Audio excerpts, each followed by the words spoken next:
Taurus. Hopefully y'all was reacting and responding to the right things with the moon being in Taurus.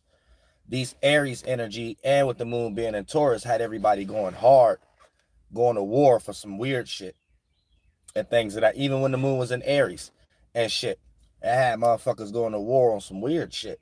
So if you was a powerful spirit and you obtain any attention, you know, that was a very time that you had need to stand up for yourself and don't let no weakling spirits throw their stones where it's not necessarily welcome. You know what I'm saying? Because a lot of times you could be in a certain position, and when we got certain energies like that in the sky, demons start smelling their own ass. And it really just be spirits that need mental crutches in some way, shape, or form. And they come in all kind of forms and fashion. Troll, clingy, you know what I'm saying? All kind of different curricular shit, you know what I'm saying? And it comes in all shapes and sizes. Blood, share your blood, family when you're at work. So this is one of them times right now you really need to stay spiritually guarded if you are a powerful spirit during this particular time, because I told y'all the energy, vampire energy, has been up since motherfucker Mercury and all these other shits went direct. And for the most part, you're now get ready to see what that cloud was actually being ranked down in the 1, 2, and 3rd dimension. And some people might shock you. You might be like, damn, I never thought this was about to be a vampire.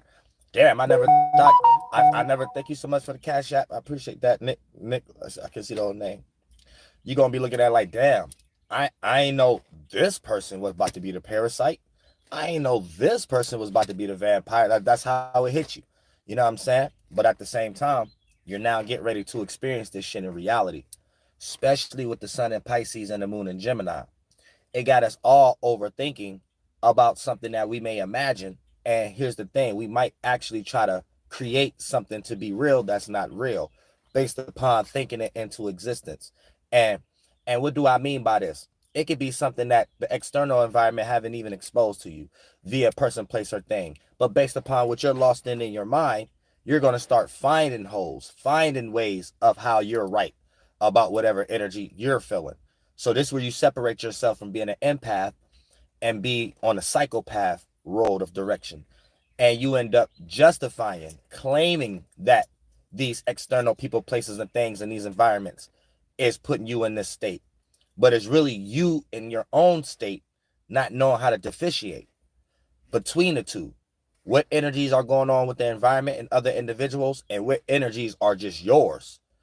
And if you haven't done enough shadow work and things of that nature, this is how you can get on the internet, listen to somebody break down being an empath, where they really be breaking down being a psychopath.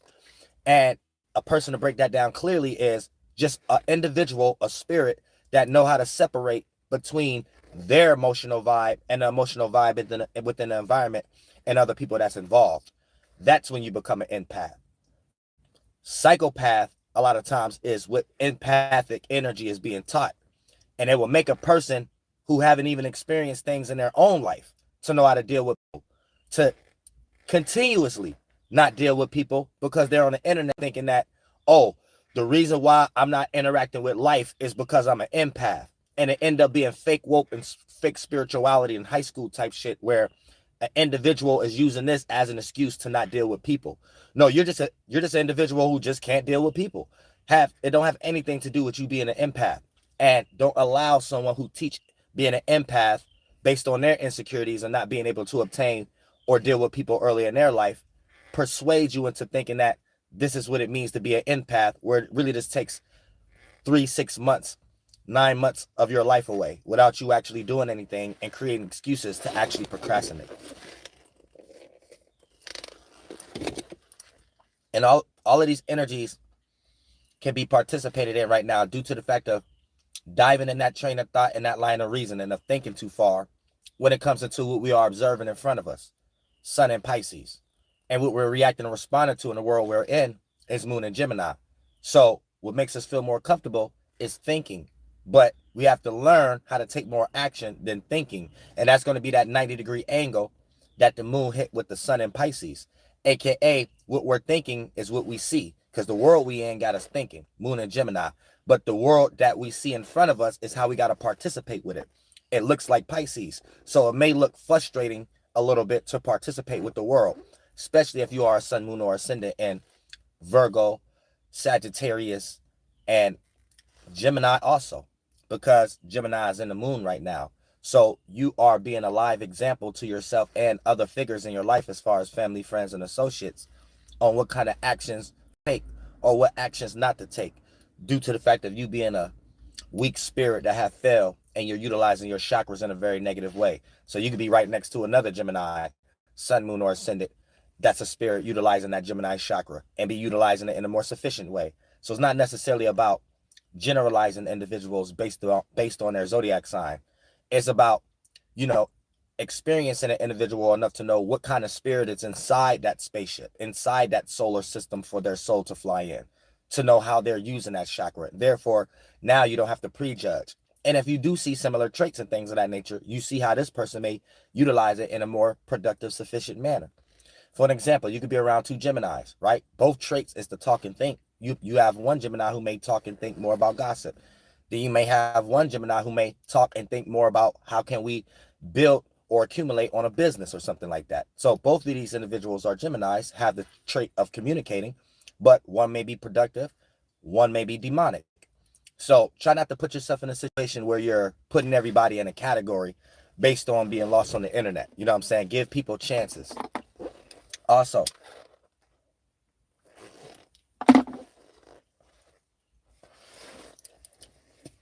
so so for the most part, when we start to talk about this energy that we're in, try not to overthink about a dream or the past, because it could create blockages from you seeing what you need to see today.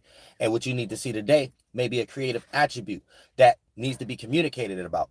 But you too busy thinking and analyzing, Gemini moon, about past or some type of delusion or some shit like that you're going through right now, aka Sun and Pisces. So that's that square energy that we got to learn how to get out of as far as that esoteric drawing board in order to convey ourselves with the day, so we don't be backed up or miss any shifts, because there's shifts happening every second, minute, hour of the day.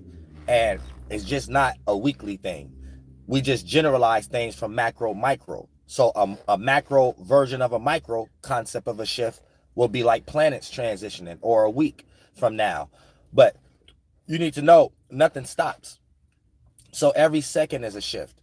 And being stuck in any kind of concept without accumulating or separating from what's no longer needed is you missing a shift, even on a daily scale, on that uphill battle every day, every second, every minute. So always keep your mind in check, because if you don't, no one would do it. Someone else would do it for you. And if you're in a situation where no one else will even be able to do it for you, this would drive spirits to kill themselves, because they no longer feel like whatever they're thinking is useful. And then that bends in on itself on the body, and they no longer feel useful as an individual. And these would be people who isolate themselves long enough to start developing the conclusion of killing themselves. So we have to make sure we're not in that perspective also, because if you're in a very isolated space right now, you may have suicidal thoughts right now with the moon and Gemini and Sun and Pisces. A lot of individuals who have this energy themselves, they may have the Sun in Pisces, moon in Gemini, or moon in Pisces, Sun in Gemini, whatever the case may be. Every now and then they come across suicidal thoughts. Not to say that they actually going to do it. They just think a lot, and they think a lot about the dream world. So they may not even be having suicidal thoughts about themselves. But these are individuals who are willing to like watch movies and stuff and put themselves in the shoes of other individuals that may think like this, to actually try to figure out why would a person think like that. And a lot of these people even manifest family members and friends that actually express those energies of suicidal energies. And they absorb their energy and be forced to kind of experience what that is for themselves, just for them to be used as a vessel to help their family member or their friend that may be dealing with that trauma, due to the fact of the Pisces being the nurturing energy. You see what I'm saying? And with the Gemini energy, you're in this lifetime to force to communicate those things, not stay in la la land with those things. And the more you retract yourself from doing that, the more you manifest the negative side of energy that you're supposed to be experiencing with your alignment. But for the most part, we also got the sun. Um, the sun is going to, it's well, I want to say it's going to conjunct Neptune, you know what I'm saying? Because it's going to get there. But when we get close to that degree, you're going to feel the emphasis. But you're getting prepared right now, where, our actions is only going to be solely predicated on our dreams, imaginations, and our fantasies and things of that nature. So you want to make sure you